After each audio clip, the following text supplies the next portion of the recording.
ভিন্ন স্বাদের গল্পের সমাহার চ্যানেলে আজ শুনবেন লেখক পরশুরামের লেখা গল্প রামরাজ্য। গল্প পাঠ ভালো লাগলে গল্পের শেষে একটা লাইক করে দেবেন, চ্যানেলটিকে সাবস্ক্রাইব করে আমার পাশে থাকবেন। তো চলুন শুরু করা যাক আজকের গল্প রামরাজ্য।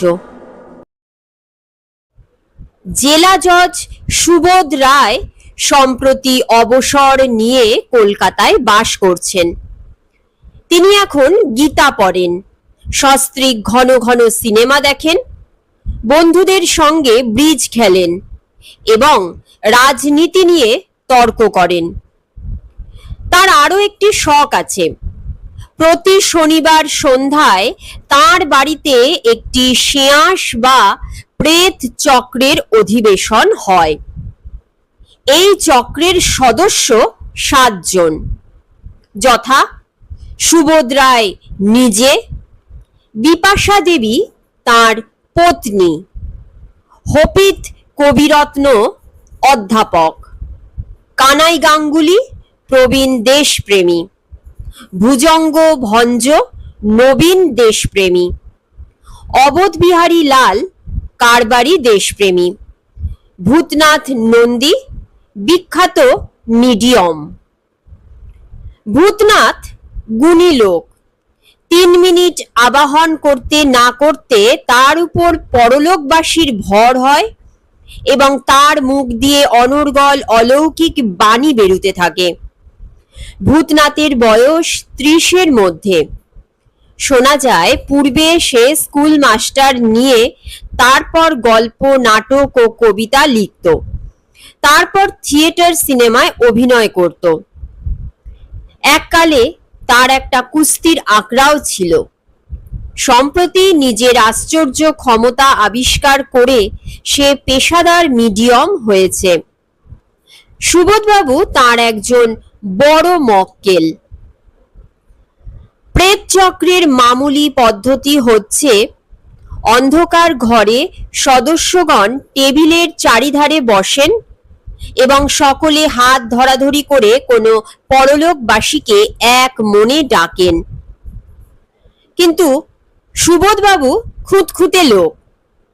অন্ধকারে অন্য পুরুষ, বিশেষ করে ওই ভুজঙ্গ ছোকরা তার দ্বিতীয় পক্ষের স্ত্রীর হাত ধরে থাকবে, এ তিনি মোটেই পছন্দ করেন না। ভাগ্যক্রমে ভূতনাথকে পেয়ে তিনি নিশ্চিন্ত হয়েছেন। লোকটির আশ্চর্য ক্ষমতা, প্রেতাত্মার দল যেন তার পোষ মানা। সে যেখানে মিডিয়ম হয় সেখানে হাত ধরার দরকার হয় না, অন্ধকার না হলেও চলে। এমনকি প্রেতাত্মার কথার ফাঁকে ফাঁকে নিজেদের মধ্যে গল্প করা চলে। চা সিগারেট পান খেতেও বাধা নেই।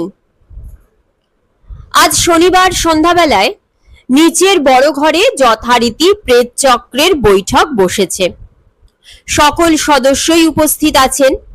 ঘরে আলো জ্বলছে, কিন্তু সব দরজা জানালা বন্ধ, পাছে কোনো উটকো লোক এসে বিঘ্ন ঘটায়।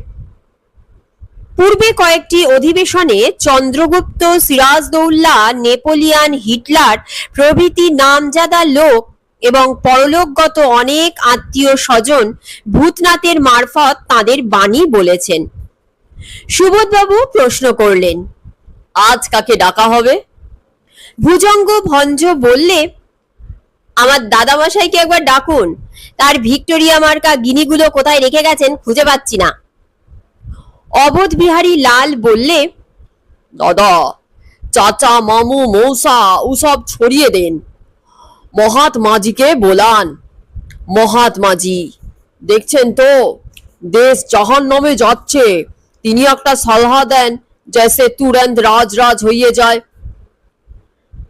কানাই গাঙ্গুলি বললে, তাকে আর কষ্ট দেওয়া কেন, ঢের করে গেছেন, এখন বিশ্রাম করুন।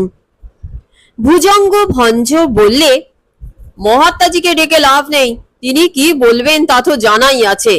চরকা চালাও, মাইনে কম নাও, হুইস্কি ছাড়ো, বান্ধবীদের তাড়াও, ব্রহ্মচর্য পালন করো। এসব শুনতে গেলে কি রাজ্য চালানো যায়? কি বলেন কানাইদা? বিপাশা দেবী বললেন, আচ্ছা, মহাত্মাজির যিনি ইষ্টদেব সেই রামচন্দ্রকে ডাকলে হয় না? অবোধ বিহারী বললেন, বহুত अच्छी बात বলিয়েছেন, রামচন্দ্রজি কই বুলান। সুবোধ বাবু বললেন, সেই ভালো, রাম রাজ্যের এই ফার্স্ট হ্যান্ড খবর মিলবে। ভুজঙ্গবাবু বললেন, তাকে কোথায় পাবেন? তিনি ঐতিহাসিক পুরুষ কিনা তারই ঠিক নেই। ভূতনাথ বাবু কি বলেন? চেষ্টা করে দেখা যেতে পারে। বিপাশা দেবীর প্রস্তাব সোৎসাহে সর্বসম্মতিক্রমে গৃহীত হল। তখন সকলে গুনগুন করে রঘুপতি রাঘব রাজা রাম গাইতে লাগলেন। 2 মিনিট পরে ভূতনাথ চোখ কপালে তুলে মুখ উঁচু করে চেয়ারে হেলে পড়ল এবং অস্ফুট গো গো শব্দ করতে লাগলো। সুবোধবাবু সসম্ভ্রমে বললেন, ও কন্ট্রোলে এসে গেছেন, অর্থাৎ মিডিয়ামের উপর অশরীরী আত্মার আবেশ হয়েছে। অবোধ বিহারী বলে উঠল, রাজা রামচন্দ্রজি কি জয় হো। ভূতনাথের মুখ থেকে শব্দ হলো খ্যাক খ্যাক। সুবোধবাবু বললেন, কে কে আপনি প্রভু? অবোধ বিহারী বললেন, राष्ट्रभाषा हिंदी में पूछिए, रामचंद्र जी बांग्ला समझेन ना, आप कौन है महाराज? আবার খ্যাক খ্যাক। কবিরত্ন হাত জোর করে সবিনয়ে বললেন, প্রভু যদি আমাদের অপরাধ হয়ে থাকে তো মার্জনা করুন, কৃপাপূর্বক বলুন কে আপনি। ভূতনাথের মুখ থেকে উত্তর বেরুলো, অহম মারুতি। অবোধ বিহারী বললেন, আরে ইয়ে তো চীনা বলি বলছে। কবিরত্ন বললেন, চীনা নয়, দেব ভাষায় বলছেন, আমি মারুতি, স্বয়ং পবন নন্দন শ্রী হনুমানের আবির্ভাব হয়েছে। অবোধ বিহারী বললেন, জয় বজরংবলী महावीर जी, जय जय, राम काज लगी तब अवतारा, कनक बरन तन पर्वतकारा। प्रभु अब हिंदी में कहिए, राम राज्य की भाषा कहिए। ভূতনাথের জবানিতে মহাবীর আর একবার সজোরে খ্যাঁক করে উঠলেন। তারপর বললেন, রাম রাজ্যের ভাষার তুমি কি জানো হে? এখন গন্ধমাদনে থাকি, কিন্তু আমার যদি আদি নিবাস কিষ্কিন্ধা, মাইশোরের কাছে বেলারি জেলায়, আমার মাতৃভাষাও জগতের আদি ও বুনিয়াদি ভাষা। যদি সে ভাষার কথা বলি তবে তোমাদের রাজাজি আর পট্টভিজি হয়তো একটু আধটু বুঝবেন, কিন্তু জওহরলালজি, রাজেন্দ্রজি আর তোমরা বিন্দু বিসর্গও বুঝবেন না। বিপাশা দেবী বললেন, যাক যাক, আপনি যখন বাংলা জানেন তখন বাংলাতেই বলুন। কিরকম বাংলা? ঢাকাই, না মানভূমের, না বাগবাজারি, না বালিগঞ্জি? আপনি মাঝামাঝি ওই ভবানীপুরি বাংলায় বলুন, তাহলে আমরা সবাই বুঝতে পারবো। কবিরত্ন বললেন, প্রভু মারুতি, আপনার আগমনে আমরা ধন্য হয়েছি, কিন্তু ভগবান শ্রী রামচন্দ্র এলেন না কেন? তাঁর আসতে বয়ে গেছে। তোমাদের কি এমন পুণ্য আছে হে যে তাঁর সঙ্গে আলাপ করতে চাও? তাঁর আজ্ঞায় আমি এসেছি। এখন কি জানতে চাও চটপট বলে ফেলো, আমার সময় বড় কম। সুবোধবাবু বললেন, শুনুন মহাবীরজি, আমরা স্বাধীনতা পেয়েছি, কিন্তু আর কিছুই পাইনি। কবিরত্ন বললেন, অন্ন নেই, বস্ত্র নেই, গৃহ নেই, ধর্ম নেই, সত্য নেই, ত্যাগ নেই, বিনয় নেই, তপস্যা নেই। অবোধ বিহারী বললেন, বিলকুল চোর, ডাকু, লুটেরা, কালাবাজারুয়া, গাঁট কটইয়া। ভুজঙ্গ বললেন, পুঁজিপতির অত্যাচার, সর্বহারার আর্তনাদ, জুলুম, ফাঁসিজম, ধাপ্পাবাজি, কথা তুবড়ি, ভাইপো ভাগ্নে, শালা শালি, পিস্তুত মাস্তুত, ভরণতন্ত্র।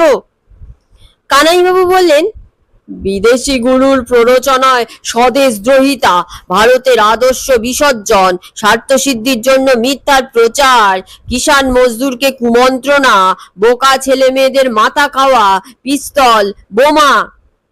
মহাবীর বললেন, থামো থামো, কি চাও তাই বলো। অবধ বিহারী বললেন, আমি বলছি, শুনেন মহাবীর জি, চারো তরফ ঘুষ খবইয়া, সব মুনাফা ছিনিয়ে নিচ্ছে। বড় কষ্টে রহে জি, যেন দাঁতের মাঝে জীব।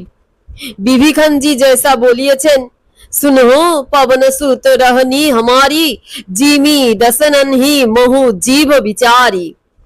प्रभु एक मुक्का मार के ये सब दांत तोड़िए देन।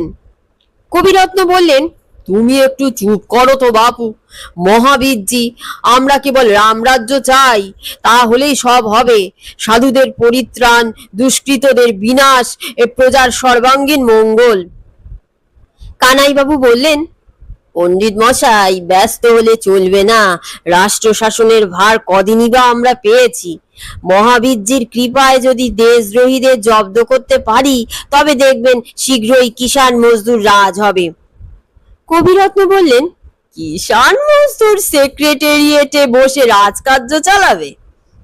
ভুজঙ্গ বললেন, শোনেন কেন সব কথা, শুধু ভোট বজায় রাখবার জন্য ধাপ্পাবাজি।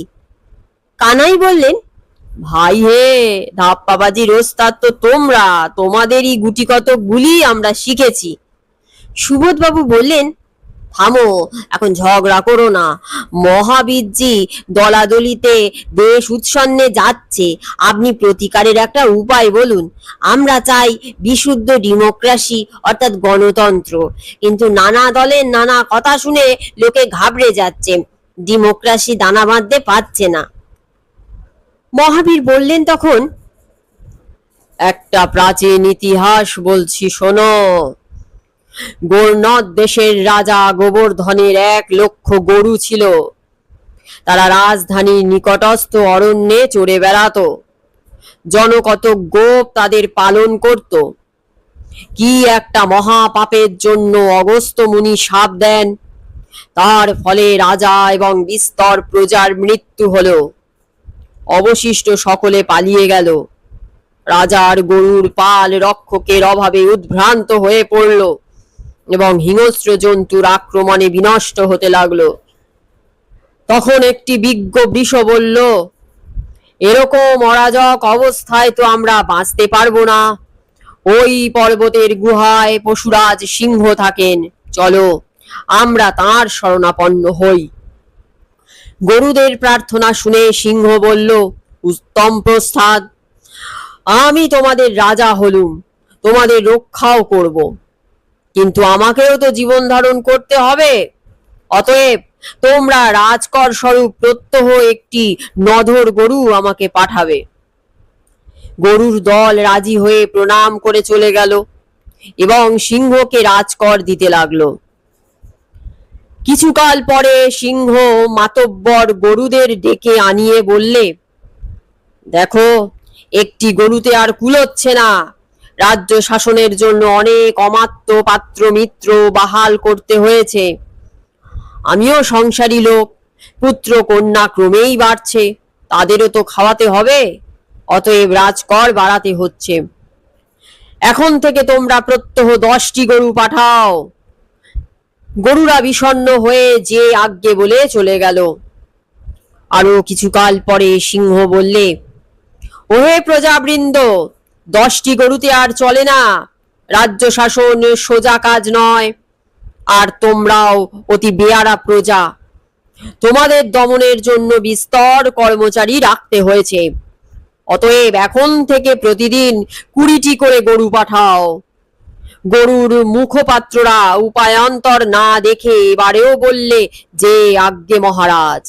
তারপর কাঁদতে কাঁদতে ফিরে গেল।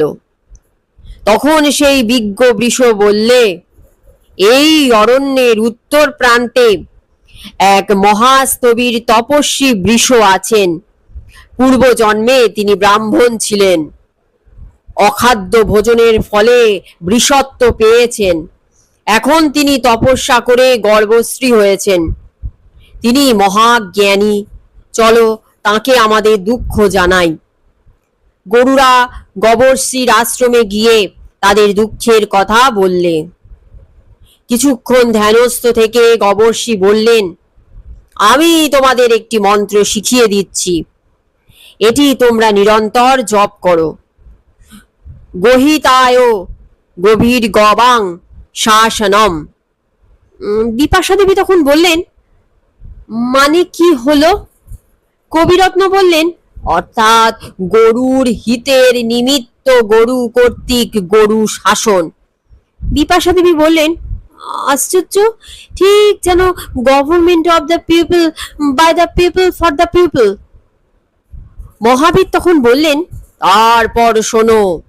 গবর্ষি বললেন, এই মন্ত্রটি তোমরা সর্বত্র প্রচার করবে, 1 মাস পরে আবার আমার কাছে আসবে। গরুর দল মন্ত্র পেয়ে তুষ্ট হয়ে চলে গেল এবং 1 মাস পরে আবার এলো। গবর্ষি প্রশ্ন করলেন, তোমাদের সংখ্যা কত? গরুরা বললে, প্রায় 1 লক্ষ। সিংহ অনেককে খেয়েছে, নয়তো আরো বেশি হতো। গবর্ষি বললেন, সিংহ আর তার অনুচর বর্গের সংখ্যা কত? গরুরা বললে, 100 খানিক হবে। গবর্ষি বললেন, মন্ত্র জপ করে তোমাদের তেজ বৃদ্ধি পেয়েছে, এখন এক কাজ করো, সকলে মিলে শিং উঁচিয়ে চারিদিক থেকে তেড়ে গিয়ে সিংহদের গুঁতিয়ে দাও। গরুর দল মহা উৎসাহে সিংহদের আক্রমণ করলে। গোটা কতক গরু মরল, কিন্তু সিংহের দল একেবারে ধ্বংস হলো। বিপাশা দেবী তখন বললেন, কিন্তু আবার তো অরাজক হলো। মহাবীর বললেন, গরুরা গণতন্ত্রে মন্ত্র শিখেছে, তারা নিজেদের মধ্যে থেকে কয়েকটি চালাক উদ্যমশীল গরু নির্বাচন করে তাদের উপর প্রজা শাসনের ভার দিল। কিছুকাল পরে দেখা গেল সেই শাসক গরুদের খাড়া খাড়া গোঁফ বেরিয়েছে, শিং খসে গেছে, খুরের জায়গায় থাবা আর নখ হয়েছে।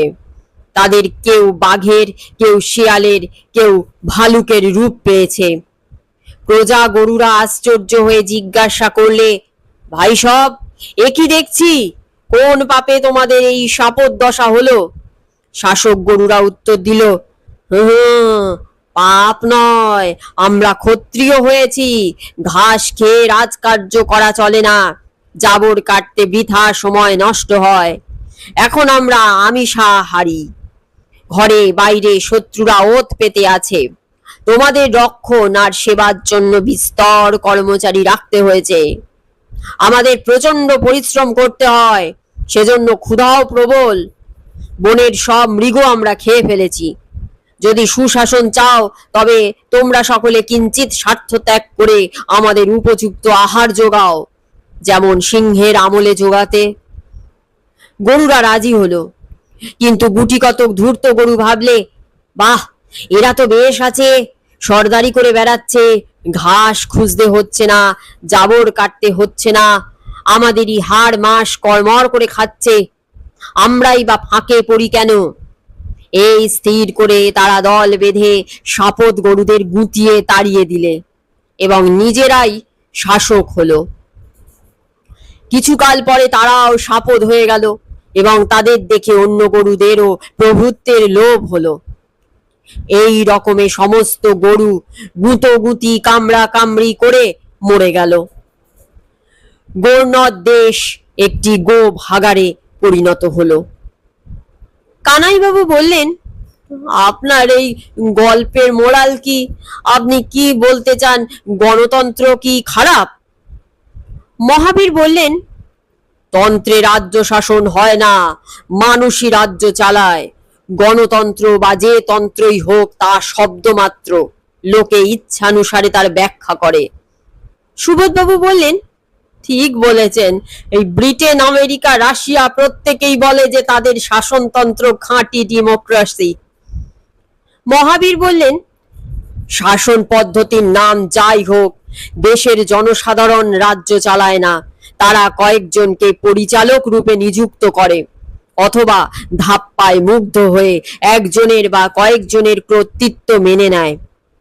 এই কর্তারা যদি সুবুদ্ধি, সাধু, নিঃস্বার্থ, ত্যাগী, কর্মপটু হয় তবে প্রজারা সুখে থাকে। কিন্তু কর্তারা যদি মূর্খ হয় অথবা ধূর্ত, অসাধু, স্বার্থপর, ভোগী আর অকর্মণ্য হয় তবে প্রজারা কষ্ট পায়, কোনো তন্ত্রেই ফল হয় না। ভুজঙ্গ বললেন, আপনার রামরাজ্য কি ছিল? একেবারে অটোক্রাসি, স্বৈরতন্ত্র, প্রজাদের কোনো ক্ষমতা ছিল না? মহাবীর বললেন, কে বললে ছিল না? কোশল রাজ মহিষী সীতার বনবাস হলো কাদের জন্য? শম্ভুককে মারা হলো কাদের কথায়? বিপাশা দেবী বললেন, কিন্তু রামচন্দ্রের এই সব কাজ কি ভালো? মহাবীর বললেন, ভালোই হোক আর মন্দই হোক, রামচন্দ্র লোকমত মেনেছিলেন। তখনকার ভালো মন্দের বিচার করা এখনকার লোকের সাধ্য নয়।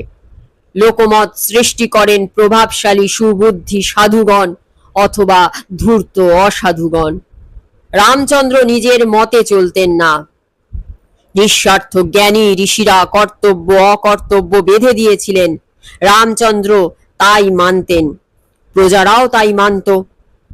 এখনকার বিচারে ঋষিদের অনেক বিধানে ত্রুটি বেরুবে, কিন্তু তারা ঐশ্বর্যকামী বা প্রভুত্বকামী ছিলেন না। রাজার কর্তব্য অকর্তব্য সম্বন্ধেও সকলে প্রায় একমত ছিলেন, সেজন্য কেউ তাদের ছিদ্র পেত না, বিপক্ষও হতো না।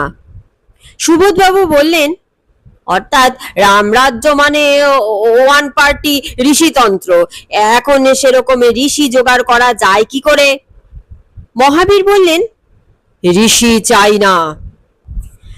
যাদের হাতে দেশ শাসনের ভার এসেছে তারা যদি বুদ্ধিমান, সাধু, নিঃস্বার্থ, ত্যাগী কর্মী হন তবে লোকমত তাদের অনুসরণ করবে। সুবোধবাবু বললেন, কিন্তু ধূর্ত অসাধুরা তাদের পিছনে লাগবে, ভাওতা দিয়ে সপক্ষে ভোট জোগাড় করবে, কর্তৃত্ব দখল করবে। মহাবীর বললেন, কতদিন তা পারবে? স্বাধীনতা লাভের চেষ্টায় তোমাদের বহু লোক বহু বাধা পেয়েছেন, জীবনপাতও করেছেন।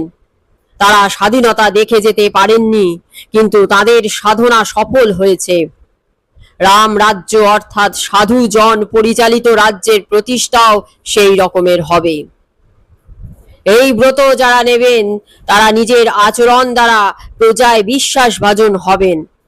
উপস্থিত সুবিধার জন্য কুটিল পথে যাবেন না। লোভী ধনপতি অথবা অসাধু সহকর্মীদের সঙ্গে রফা করবেন না। দুষ্কর্ম উপেক্ষা করবেন না। বারবার পরাভূত হলেও তাদের চেষ্টা কালক্রমে সফল হবেই। যতদিন একদল লোক এই ব্রত না নেবেন ততদিন শাসনতন্ত্রের নাম নিয়ে তর্ক করা বৃথা। কানাইবাবু বললেন, মহাবীরজি, আপনার ব্যবস্থা এখন অচল, ওতে গণতন্ত্র হবে না। এ যুগে ধর্মপুত্র যুধিষ্ঠির কেউ নেই। মহাবীর বললেন, তবে সেই গরুদের মতন গুতগুতি কামড়া কামড়ি করে মরগে। সুবোধবাবু বললেন, ব্রিটিশ জাতির মধ্যে কি অসাধুতা আর অপটুতা নেই? তাদের দেশে তো গণতন্ত্র অচল হয়নি। বিদেশে তারা যতই অন্যায় করুক, নিজের দেশ শাসনের জন্য যে সাধুতা আর পটুতা আবশ্যক তা তাদের আছে। কানাইবাবু বললেন, যাই বলুন মহাবীরজি, আগে এই ভুজঙ্গ ভাষার দলটিকে শায়েস্তা করতে হবে। যত সব ঘরভেদি বিভীষণ, দাঙ্গাবাজে, খুনে ডাকাত, কুচক্রী, কম বক্ত কমরেড। ভুজঙ্গবাবু বললেন, মহাবীরজি, এই কানাইদার দলটিকে ধ্বংস না করলে কিছুই হবে না। যত সব ভেগধারী ভণ্ড, ক্রোড়পতির কুত্তা। কানাইবাবু বললেন, মুখ সামলে কথা বলো ভুজঙ্গ।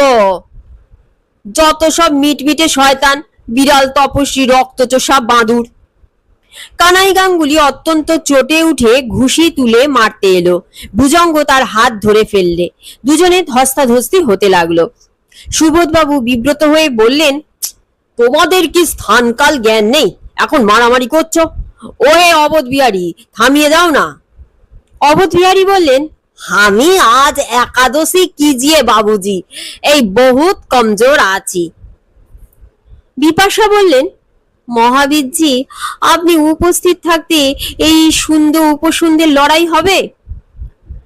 ভূতনাথ তড়াক করে লাফিয়ে উঠল এবং নিমেষের মধ্যে পিছন থেকে লাথি মেরে কানাইয়ার ভুজঙ্গকে ধরাশায়ী করে দিল। তারপর আবার নিজের চেয়ারে বসে চোখ কপালে তুলে সমাধিস্থ হলো। গায়ের ধুলো ঝাড়তে ঝাড়তে ভুজঙ্গ বললে, সুবোধবাবু, আপনার বাড়িতে এই অপমান সইতে হবে? পাছায় হাত বুলোতে বুলোতে কানাই বললে, কুমোরের পুত্তুর ভূত নন্দী ব্রাহ্মণের গায়ে লাথি মারবে? অবোধ বিহারী বললে, এ কানহাইয়া বাবু, গুসা করবেন না। লাত তো ভূতনাথ বাবু থোড়াই আছে, খুদ মহাবীরজি লাত লাগিয়েছেন। কবিরত্ন বললেন, ঠিক কথা, ভূতনাথের সাধ্য কি? স্বয়ং শ্রী হনুমান কলহ নিবারণের জন্য লাথি ছুঁড়েছেন। দেবতার পদাঘাতে চিত্ত শুদ্ধি হয়, তাতে অপমান নেই। বিপাশা দেবী বললেন, যেতে দিন যেতে দিন, মহাবীরজি কিছু মনে করবেন না। অবোধ বিহারী বললেন, अच्छा महावीर जी, बोलें तो राम राज्य होने से शेयर मार्केट कुछ तेज होबे, बड़ा नुकसान যাচ্ছে। মহাবীর উত্তর দিলেন না। ভূতনাথের মাথা ধীরে ধীরে সোজা হতে লাগলো। লক্ষণ দেখে সুবোধবাবু বললেন, কন্ট্রোল ছেড়ে গেছেন। একটু পরে ভূতনাথ হাই তুলে তুড়ি দিয়ে বলবে, দাদা একটু চা আনতে বলুন। অবোধ বিহারী বললেন, আরে ভূতনাথ বাবু, মহাবীর জি তো বহুত ঝঞ্ঝট কি বাত বলিয়েছেন, লাত ভি মারিয়েছেন। ভূতনাথ বাবু বললেন, বলেন কি? লাথি মেরেছেন? কাকে? আমাদের কানাইদার ভুজঙ্গদাকে? ইহ, সর্বনাশ! ইস, বড় অপরাধ হয়ে গেছে। কিছু মনে করবেন না দাদারা, আমার কি আর হুঁশ ছিল? দিন দিন, পায়ের ধুলো দিন।